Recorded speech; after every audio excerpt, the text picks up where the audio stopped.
Episode 24. Your fault. Why is this so difficult? Asked Linuka Omga. Every single step, no break. She had traveled to the Dark One's home galaxy with her father and Miru, using their minds, fringe tech, and the causal connection these two had with locations inside the distant star cloud. Linuka acquired these connections during these wild adventures, but she felt unable to manage this alone. Her father, though a brooding loner in her view, built impressive alliances. He never departed on crucial missions unsupported, relying instead on specialists and a well-armed crew. Are there other realities, asked Cha Dizini, where our undertaking won't require extreme measures? They needed the alien sphere drive. Maybe the remnants, a Traz smuggler, and the Marines were her little alliance. Outcasts for various reasons, destined to mend realities.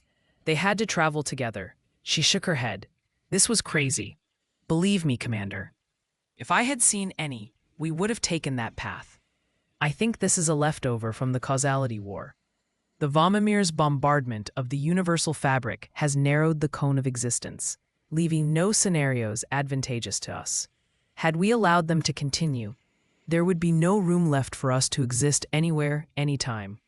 And killing this last din will return things to normal, to before.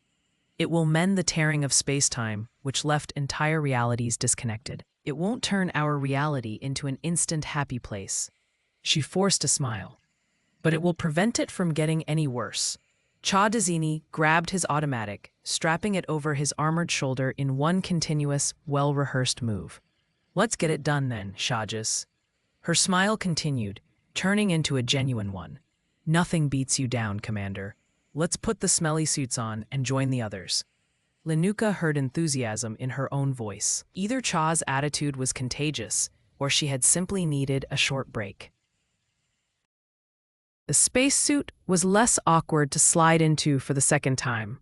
She pulled the shoulder bulges forward, feeling like a seasoned professional, when they snapped into position without causing discomfort. Ancestor's breath, said Cha Dizini. What is this? He held up his boot and pointed at the tip. Linuka squinted. A green fiber of some sort. Looks like a tiny plant. The planet likes you. Cha didn't smile. If it's local, it survived decontamination. What's worse is that this is not my suit's boot. It's one I wore inside the ship. How did it get there? Our suits were clean before we left the airlock. Whatever this is, must have grown on your boot while we were in the dustbin. What's there to grow? Besides Skipper Unzu, the humans were the only life forms on board the Hikshur, and had been for many spins after they claimed the dustbin as their living quarters. The dust, said Linuka. Despite the Marines' best efforts, the former cargo compartment never felt comfortably clean. Animal feces or maybe leftovers from feeding. Reeds. Whatever we brought with us, it made it all the way inside. But how could it grow from ground-up animal feed to a plant so fast? It's a crazy fertile place, Commander. Maybe it's not the plants themselves, but what's in the atmosphere? The fog of biomolecules? Cha looked back to the inner airlock. They made it inside. Unzu won't be happy to hear we contaminated his ship. Unzu. Linuka closed her eyes and reached out to the Traz, still busy inside the old alien shuttle. Cha was right. Best to tell him what happened before they faced him in person, back at their improvised dig site. She couldn't get through to him.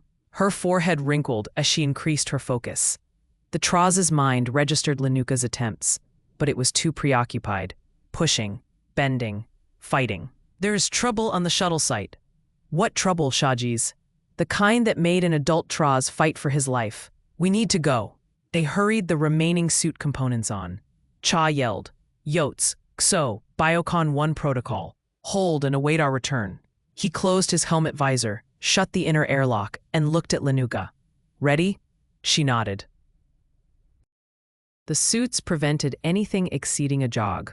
The soft surface made each hastened step a balancing act. A few passes felt like endless shifts. They should have reached the site's entry shaft, even at this clumsy tempo. Where is the hole? Asked Linuka. There. Linuka thought Cha pointed at the spot, but he handed her his sidearm instead. She took it, an unconscious reflex of grabbing an object offered to someone. The gun felt solid, but lightweight. It felt odd in her grip. She led warriors into battle in the largest galactic conflict in human history, but had never fired a shot. "Look at the movement," said Cha. Her eyes followed where he pointed his automatic. The ground. It flowed, moved, converged. Slithering vines covered the sharp edges of the entrance ramp they had forced into the green surface. They streamed down the descent. They grew. "The entrance is closing. This growth will trap our crew." Her helmet muffled the cracks. But the sudden sound still startled her. Green foam erupted from the narrowing entry hole. Chadzini fired burst after burst. "He is trying to cut off the vines." For a moment, the organic flow toward the hole slowed, then stopped. "Is it working?" Instead of growing down, several vines now grew up, then snapped down toward the human duo, one firing their gun, the other stunned by the spectacle. "Magi, it's coming for us. Shagis, fall back. This is your fault," said the voice inside Linuka. Then she felt her suit harness being pulled back from behind. "Fall back," Cha dragged her along, away from the vines lashing about, as if dodging the bursts his weapon still spit into the greenery. The ground bulged. The plant surface under the menacing vine tentacles, through ripples like the bedsheets the mystics made her air out and fold as a child. A wave reached Cha and Linuka, propelling them off their feet. Their world turned upside down. Darkness. Linuka had fallen headfirst into the ground. The tight, unbendable neck ring connecting the heavy helmet with the rough torso harness saved her neck from snapping. She felt the compression of her spine and the flood of panspermic compounds saturating her body, repairing the microfissures. She pushed against the ground with all her human strength. Her Urmi seemed content with repairing her body, but not helping her, offering to take over. "It's your fault." She broke her helmet free from the ground, looking around through the green goo trickling down the visor. Chadzini grabbed her ankle. Her arms gave in, and she fell flat on her stomach and got dragged at an increasing pace. What was he doing? More cracks. "Stop, Commander, let go of me." Linuka tried to turn. She saw Cha in the distance, halfway sunken into the ground. Firing his weapon at an onslaught of leaves and tubes and vines, grabbing him from below like a predator catching its doomed prey. She grabbed her leg to pull herself into a better angle to see what dragged her. The vine knotted around her calf was as thick as her suited leg. The forward movement stopped, and her leg was pulled underground at a steep angle. Unlike the harness, her lower suit was comfortable, but soft. The pain from her splintering leg bones shot heat waves up her body. "Help me," she thought. Her Urmi had taken over her body in less dangerous moments. As she sank into the swirling plant mass, she received no answer from her lifelong companion. The nagging voice, vying for more control since she could remember. Always present to defend their mutual home, her body being mangled by the green wave. The planet they wounded and who did not forget or forgive.